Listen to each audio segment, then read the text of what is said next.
आज हम स्टार्ट करेंगे सेकेंड चैप्टर्स के कुछ थियरम्स। अब ये थियरम्स समझने के लिए आपको लेक्चर नंबर 5, 6 और 8 देखना पड़ेगा। अगर आपको उसमें जितने भी कॉन्सेप्ट्स मैंने सिखाए हैं सब याद है तो आप इसको डायरेक्टली देख सकते हो, लेकिन फिर भी मैं कहूँगा कि आप उसको लेक्चर नंबर 5, 6 और 8 एक बार देख लें, ठीक है। तो थियरम का नाम है इंटीरियर एंगल थियरम। हमने एक थियरम किया हुआ है वर्टिकली अपोजिट एंगल थियरम। अब नेक्स्ट जो थियरम है इंटीरियर एंगल थियरम, ये क्या बोल रहा है ध्यान से सुनो। If two parallel lines are intersected by a transversal. मेरे पास दो पैरेलल लाइंस है जिसको कौन इंटरसेक्ट कर रहा है? ट्रांसवर्सल। मतलब लाइन एल और एम दोनों क्या हैं? पैरेलल हैं। इसको कौन इंटरसेक्ट कर रहा है? एक ट्रांसवर्सल। ट्रांसवर्सल को क्या ले लिया हमने? एन, बराबर है। तो दो पैरेलल लाइन्स है, दोनों एल और एम दोनों को इंटरसेक्ट कौन कर रहा है? Transversal N. The interior angles on either side of the transversal are supplementary. Interior angle, तो इंटीरियर एंगल हमारे पास ए बी सी डी, ये चार इंटीरियर एंगल है, बराबर है ना। हमको पता है इंटीरियर एंगल क्या होता है। तो बोला है कि interior angle on the either side या तो लेफ्ट में या तो राइट में आर सप्लीमेंट्री। सप्लीमेंट्री एंगल मतलब 180 डिग्री। सप्लीमेंट्री एंगल मतलब क्या बोला है? 180 डिग्री। ये हमको प्रूफ करना है। इफ से यहाँ तक का जो पार्ट है कॉमा तक, ये आपका क्या हो गया? एंटीसीडेंट ना, और ये क्या? कॉन्जिक्वेंट। तो एंटीसीडेंट आपको गिवन पार्ट होता है और कॉन्जिक्वेंट जो क्वेश्चन को आपसे चाहिए रहता है वो। तो किसी भी चीज़ को प्रूफ करने के लिए कितने पार्ट होते हैं? 4। पहला गिवन क्या है यहाँ पे? गिवन कि एल और एम दोनों क्या है? Parallel. Line L parallel line M, ये गिवन है। और एन क्या है? ट्रांसवर्सल। N is transversal. इतनी इंफॉर्मेशन गिवन है ना अपने को। बोला है कि two parallel lines are intersected by transversal. तो दो पैरेलल लाइन को कौन इंटरसेक्ट करे? ट्रांसवर्सल। ये गिवन है। फिर टू प्रूफ करने क्या बोला है? ध्यान से देखो। अब हम कॉन्सिक्वेंट को देखेंगे। The interior angles on either side. तो इंटीरियर एंगल्स मतलब ए बी और सी डी। आइदर साइड बोला है ना, ए बी और C D of the transversal are supplementary. मतलब इन दोनों एंगल का सम कितना होएगा? 180 डिग्री। मतलब पहला angle A plus angle B is equal to 180 degree, और दूसरा angle C plus angle D is equal to 180 degree. ये हमको क्या करना है? प्रूफ करना है। अब जो तीसरा पार्ट होता है किसी भी प्रूफ में, तीसरा पार्ट वो कंस्ट्रक्शन होता है, लेकिन यहाँ पे हमको कुछ कंस्ट्रक्शन नहीं करना है। तो हम डायरेक्टली कहाँ पे जाएंगे? फोर्थ पार्ट पे। फोर्थ पार्ट क्या है आपका? प्रूफ। समझ में आया? फोर्थ पार्ट क्या है? प्रूफ। हमको ए प्लस बी कितना प्रूफ करना है? 180, और सी प्लस डी कितना प्रूफ करना है? 180 डिग्री। समझ में आ रहा है? अभी मैंने जो आपको लेक्चर्स बताया, अगर आपने वो देखे रहेंगे तो उसमें हमने यूक्लिड का पोस्टुलेट पढ़ा था। वो पोस्टुलेट क्या बोलता है कि दो लाइन्स हैं, है ना, दो लाइन है। यहाँ पे पैरेलल लाइन की बात नहीं हो रही है, दो लाइन है। अगर दोनों को ट्रांसवर्सल इंटरसेक्ट कर रहा है और सेम साइड पे अगर दो इंटीरियर एंगल का सम ए प्लस बी दोनों का सम अगर 180 से कम है, तो ये जो दोनों लाइन्स है ना, ये आगे जाके क्या करेंगे? इंटरसेक्ट करेंगी। और आपको पता है यहाँ पे अपने को क्या गिवन है? Parallel lines. पैरेलल लाइन से मतलब क्या होएगा कि ये कभी भी एक दूसरे को इंटरसेक्ट नहीं करेंगी, है ना। पैरेलल लाइंस यही होती है ना कि जो लाइंस एक दूसरे को कभी भी इंटरसेक्ट नहीं करती है। अब देखो प्रूफ में हमारे पास तीन पॉसिबिलिटी है। क्या पॉसिबिलिटी है? कि ए प्लस बी क्या हो सकता है? 180 से कम हो सकता है। ए प्लस बी क्या हो सकता है? 180 से ज़्यादा हो सकता है, या फिर 180 से इक्वल होएगा, बराबर है। तो there are three possibilities. First जो पॉसिबिलिटी है आपकी, angle A plus angle B क्या होएगा? लेस देन 180 डिग्री होएगा, ठीक है। एंगल ए और एंगल बी क्या होएगा? लेस देन 180 डिग्री होएगा। जो सेकेंड पॉसिबिलिटी है वो क्या हो सकती है कि angle A plus angle B क्या होएगा, मोर देन 180 डिग्री हो सकता है। और जो तीसरी पॉसिबिलिटी है कि angle A plus angle B क्या होएगा, इक्वल टू 180 होएगा, यही हो सकता है ना। तो हम क्या करेंगे पता है, हम ये जो पहली दो पॉसिबिलिटी है ना, इसको गलत प्रूफ करेंगे। पहली जो दो पॉसिबिलिटी इसको गलत प्रूफ करेंगे तो अपने आप क्या हो जाएगा कि ए प्लस बी कितना हो जाएगा, 180 डिग्री। समझ में आया। अब नाउ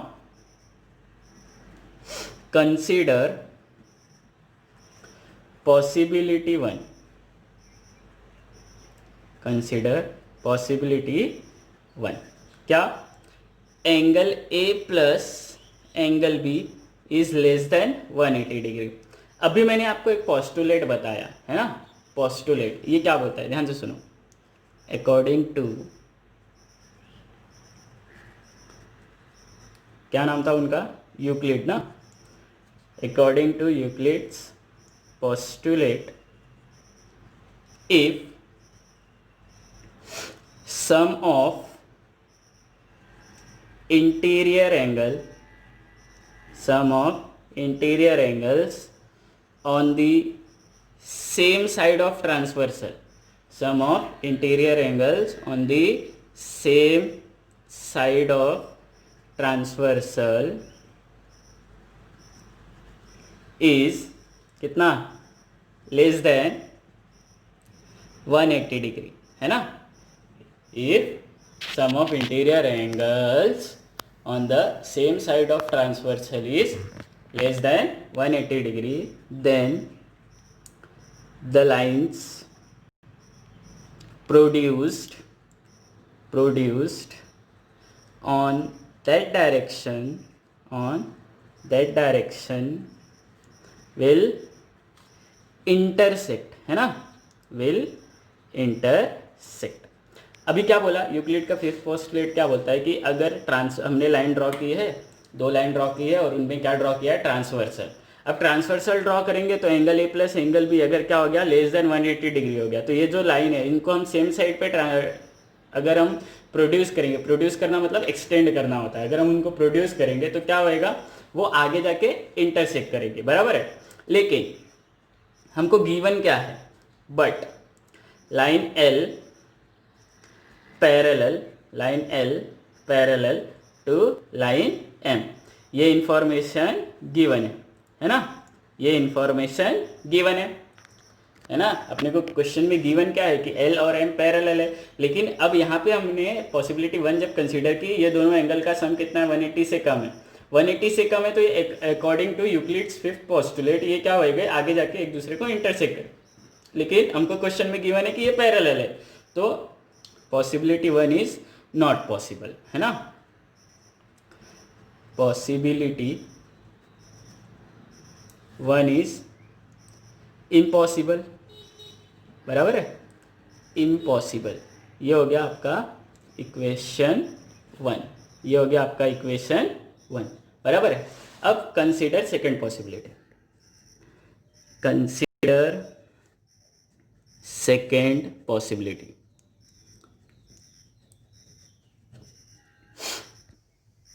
सेकंड पॉसिबिलिटी क्या बोला है यहाँ पे, देखो कि angle A plus angle B कितना है, 180 से ज़्यादा है, तो angle A plus angle B is greater than 180 degree. अब ध्यान से देखो यहाँ पे angle A plus angle C, angle A plus angle C कितना होएगा, 180 डिग्री। क्यों होएगा, लीनियर पेयर एंगल, है ना, लीनियर पेयर एंगल। फिर angle D plus angle B, ये भी कितना होएगा, 180 डिग्री। इसका रीजन बोलो, लीनियर पेयर एंगल, बराबर। अब अगर मैं दोनों को ऐड करता हूं तो angle A plus angle B plus angle D plus angle C is equal to कितना होएगा, 180 प्लस 180 ना, 180 प्लस 180। तो angle A plus angle B, इसको एक ब्रैकेट में लो, plus angle C plus angle D, इसको एक ब्रैकेट में लो, इज इक्वल टू कितना हो गया, 360। अब यहाँ पे ध्यान देना, ध्यान से देखो हो क्या रहा है, अब हमको पता है कि angle A plus angle B 180 से ज़्यादा है ना। Angle A plus angle B 180 से ज़्यादा है। अगर मैं इसको यहाँ पे लेके आऊँ, माइनस हो जाएगा ना angle A plus angle B, क्योंकि ये 180 से ज़्यादा है। अगर मैं इसको यहाँ पे लेके आऊँ तो ये माइनस हो जाएगा, मतलब angle C plus angle D is equal to 360 degree minus angle A plus angle B. यहाँ तक बराबर है।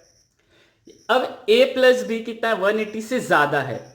ये 190 भी हो सकता है। समझो अगर ये 190 है, एजम्पशन है ना, 180 से ज्यादा तो वो कुछ भी हो सकता है 360 तक। तो ये कितना है, समझो कितना है 190, या फिर 200 ले लो, कितना है 200। अगर मैं 360 में से 200 माइनस करता हूं तो मेरे पास कितना बचेगा 160। कितना बचेगा 160। अब ध्यान से सुनो, मतलब angle C plus angle D, angle C plus angle D कितना हो गया 160 डिग्री। कितना हो गया 160 डिग्री। अगर angle C plus angle D 160 है तो वापस से हम क्या देखेंगे, यूक्लिड का फिफ्थ पोस्टुलेट। यहाँ पे सी और डी है और ये कितना है 180 से कम है, 180 से कम है। तो ये आगे जाके क्या करेंगे, इंटरसेक्ट करेंगे ना, according to Euclid's fifth postulate. तो now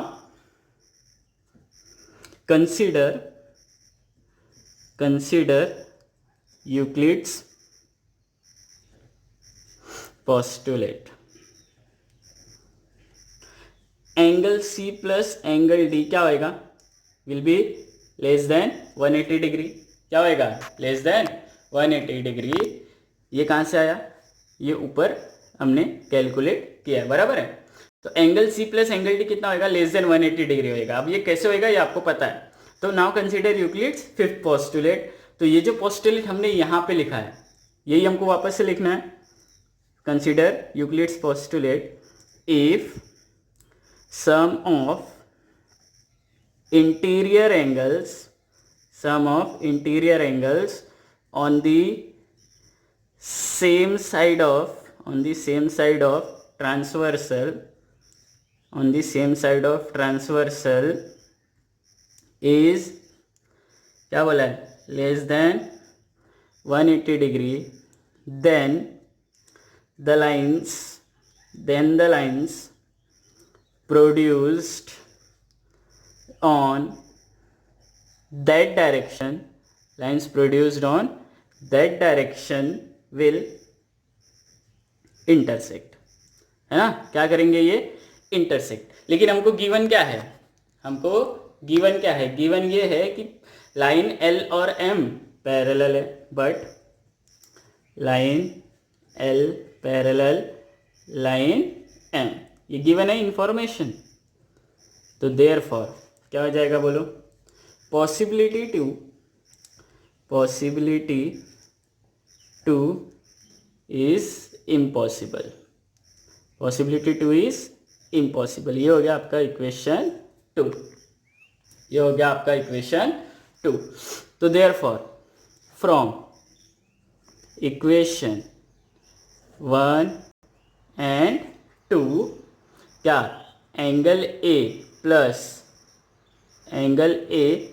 angle B is equal to 180 degree. Angle A plus angle B कितना हो जाएगा, बोलो 180 डिग्री। क्यों भाई, ऐसा क्यों हो गया। अगर a प्लस बी 180 से कम है, a प्लस बी 180 से ज़्यादा है, ये दोनों गलत है, तो क्या होएगा, इक्वली होएगा ना। अगर 180 से ना ही कम है ना ही 180 से ज़्यादा है तो वो कितना होएगा, इक्वल टू 180। कहाँ से, फ्रॉम 1 एंड 2। सिमिलरली हम लोग क्या प्रूव कर सकते हैं, सिमिलरली कि C प्लस डी भी कितना है 180 डिग्री। सिमिलरली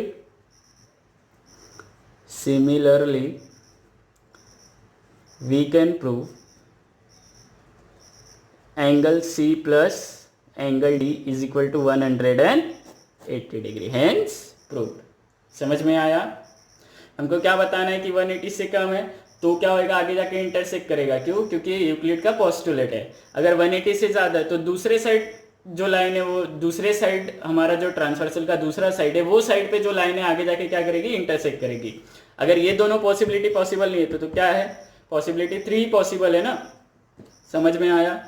ठीक है, तो ये हो गया कि a plus D C plus D कितना हो गया 180 डिग्री। अब नेक्स्ट थियरम है आपका, theorem corresponding angle theorem. Corresponding angle theorem वापस से देखो क्या बोला है, the corresponding angles formed by a transversal of two parallel lines. Transversal of two parallel lines, हमारे पास दो पैरेलल लाइंस है, लाइन एल और एम, इसका ट्रांसवर्सल ड्रॉ करना है, तो ट्रांसवर्सल क्या हो जाएगा लाइन एन। तो एल और एम पैरेलल है of two parallel lines are of equal measure. अब देखो यहाँ पे वापस से प्रूफ करना है, तो प्रूफ करने के लिए हमारे पास कितने पार्ट है टोटल 4, जो जिसमें तीसरा ऑप्शनल है, कंस्ट्रक्शन करना है तो करो, नहीं करना है तो मत करो, बराबर है। अब देखो क्या बोला है, the corresponding angles formed bye, corresponding angles मैंने बताया था ऊपर तो ऊपर, नीचे तो नीचे, लेकिन ट्रांसवर्सल के सेम साइड पे, लेफ्ट में तो लेफ्ट में, राइट में तो राइट में, बराबर है। तो गिवन हमको क्या बोला है कि एल पैरेलल है एम के, line L parallel line M और एन इज ट्रांसवर्सल, एन क्या हो जाएगा आपका ट्रांसवर्सल, बराबर है। एल और एम पैरेलल है और एन क्या है transversal of two parallel lines are of equal measure, equal measure. अब देखो ध्यान से देखो, ये ए है ना, ये बी है, यहाँ पे मैं एक एंगल ले लेता हूँ, एंगल सी। हमको प्रूफ करना है कि angle A is equal to angle B. मैंने आपको बताया है लेक्चर नंबर 5 और 6 में, जहाँ मैंने इसको एक्सप्लेन किया है, वहाँ पे मैंने आपको बताया पैरेलल लाइन ड्रॉ करके कि अगर पैरेलल लाइन है तो एंगल ए और एंगल बी इक्वल होएगा, है ना। अगर पैरेलल, वहाँ पे मैंने 8 एंगल पूरे लिए थे, तो वहाँ पे जो भी एंगल आया रहेगा वो इक्वल रहेगा, बराबर है। वो हमको यहाँ पे प्रूफ करना है, तो वो कौन सा थियरम है, करस्पॉन्डिंग एंगल थियरम। अब टू प्रूफ में हमको क्या करना है कि एंगल ए और angle B, angle A is equal to angle B, ये हमको प्रूफ करना है। तो यहाँ पे कुछ भी कंस्ट्रक्शन नहीं आएगा, डायरेक्ट क्या आएगा प्रूफ, डायरेक्ट क्या आएगा प्रूफ। अब देखो ध्यान से देखो, ध्यान से देखो, एंगल ए प्लस सी क्या है, लीनियर पेयर एंगल है ना, एंगल ए प्लस सी। तो पहले हम क्या लिखेंगे, line L parallel line M, ये इंफॉर्मेशन, और N is transversal, N is transversal, ये दोनों इंफॉर्मेशन अपने को गिवन है, ये दोनों इंफॉर्मेशन गिवन है, बराबर है ना। अच्छा, तो A plus C, angle A plus angle C is equal to 180 degree होएगा, क्यों होएगा, लीनियर पेयर एंगल। अब लीनियर पेयर एंगल क्या होता है, अगर हमको नहीं समझ में आ रहा है तो हम कहाँ देखेंगे, लेक्चर नंबर 5, 6 और 8, हमको पूरा इजीली समझ में आएगा, बराबर है ना। अब angle A plus angle C कितना हो गया 180 डिग्री, इसको लिया मैंने इक्वेशन 1। फिर angle C plus angle B, angle C plus angle B is equal to 180 degree. इसका रीजन मैं आपको बताता हूँ, ये दोनों पैरेलल लाइंस है, ये दोनों इंटीरियर एंगल है। अभी हमने इंटीरियर एंगल थियरम पढ़ा कि एंगल ए प्लस बी कितना होएगा 180 डिग्री। अगर दो पैरेलल लाइन से ट्रांसवर्सल इंटरसेक्ट कर रहा है तो इंटीरियर एंगल का सम कितना होएगा 180 डिग्री। तो यहाँ पे रीजन क्या आएगा बोलो, इंटीरियर एंगल थियरम। क्या रीजन आएगा, इंटीरियर एंगल थियरम। ये बना मेरा इक्वेशन 2, ये बना मेरा इक्वेशन 2। अब देखो इक्वेशन 1 और 2, ए प्लस सी किसके इक्वल है 180 के, सी प्लस बी किसके इक्वल है 180 के। तो ये दोनों आपस में अगर RHS इक्वल है आपका तो LHS भी इक्वल ही होएगा। तो angle A plus angle C is equal to angle C plus angle B from 1 and 2। ये कहाँ से मिलेगा आपको, फ्रॉम 1 and 2। अब देखो ये सी इधर प्लस इधर आएगा तो minus, angle A is equal to angle C plus angle B minus angle C. तो प्लस और माइनस कट हो गया, तो angle A is equal to angle B. Hence proved, hence proved. Easy था, ठीक है। नेक्स्ट थियरम है alternate angle theorem. अभी हमने दो एंगल पढ़ा, पहला क्या था इंटीरियर एंगल थियरम, अब नेक्स्ट क्या है आपका अल्टरनेट एंगल्स थियरम। क्या बोला है, the alternate angles formed by a transversal of two parallel lines. वापस से किसकी बात चल रही है, पैरेलल लाइंस की, है ना। तो L पैरेलल है M के, और इसका क्या ड्रॉ करना है हमने, ट्रांसवर्सल। तो ट्रांसवर्सल क्या हो गया आपका N। तो यहाँ पे गिवन क्या है, सेम गिवन यहाँ पे भी आएगा, line L parallel line M और N इज ट्रांसवर्सल, और N क्या है, ट्रांसवर्सल, बराबर है। L पैरेलल है M के और N क्या है, ट्रांसवर्सल। ठीक, यहां तक सही है। टू प्रूफ, अब देखते हैं टू प्रूफ क्या बोला है कि alternate angles found by transversal of two parallel lines are of equal measure. तो यहाँ पे हमको बताना है कि अल्टरनेट एंगल्स क्या होते हैं, इक्वल। अब अल्टरनेट एंगल्स आपको पता है कि जब हम जेड बनाते हैं, क्या बनाते हैं, जेड, तो यहाँ पे अल्टरनेट एंगल बोला है, ना इंटीरियर बोला है ना एक्सटीरियर। तो हम एक प्रूफ करेंगे तो दूसरा अपने आप हो जाएगा। तो वो दोनों के लिए सेम है, इंटीरियर और एक्सटीरियर के लिए सेम है। मतलब ये angle A, angle B, angle C. Alternate interior angle यहाँ पे ए और सी है, तो टू प्रूफ क्या करना है कि angle A is equal to angle C. तो यहाँ पे भी कंस्ट्रक्शन नहीं आएगा, डायरेक्ट क्या आएगा, प्रूफ। ध्यान से देखो, गिवन क्या है, line L parallel line M. L parallel है किसके, एम के, और एन इज ट्रांसवर्सल। एन क्या है, ट्रांसवर्सल, है ना, ट्रांसवर्सल। ये दोनों इंफॉर्मेशन गिवन है, ये दोनों इंफॉर्मेशन गिवन है। अब एंगल ए प्लस बी कितना होएगा, angle A plus angle B is equal to 180 degree. Equation 1, reason बोलो, लीनियर पेयर एंगल। क्या आएगा रीजन, लीनियर पेयर एंगल। अब angle B plus angle C, angle B plus angle C कितना होएगा बोलो, 180 degree. Equation 2, अब भी हमने थ्योरम पढ़ा, same side of transversal interior angle का सम कितना होएगा, 180 डिग्री। तो क्या रीजन आएगा, इंटीरियर एंगल थ्योरम। क्या रीजन आएगा, इंटीरियर एंगल थ्योरम। अब ये दोनों इक्वल हो गए, है ना, आरएचएस इक्वल हो गया ना दोनों का। तो angle A plus angle B is equal to angle B plus angle C. कहां से आया, फ्रॉम 1 एंड 2। अब देखो बी इधर प्लस से इधर आएगा तो minus, angle A is equal to angle B plus angle C minus angle B, तो माइनस और प्लस कट हो गया, तो angle A is equal to angle C. ये क्या हो गया आपका, हेंस प्रूफ। अब आपको अगर ये 3 थ्योरम समझ में नहीं आए तो आप क्या करना पता है, angle lecture number 5, lecture number 6, lecture number 8 वापस देखना, उसके बाद आप ये लेक्चर वापस देखना, तो आपको अच्छे से समझ में आएगा। नहीं समझ में आ रहा तो लिख के प्रैक्टिस करो, ठीक।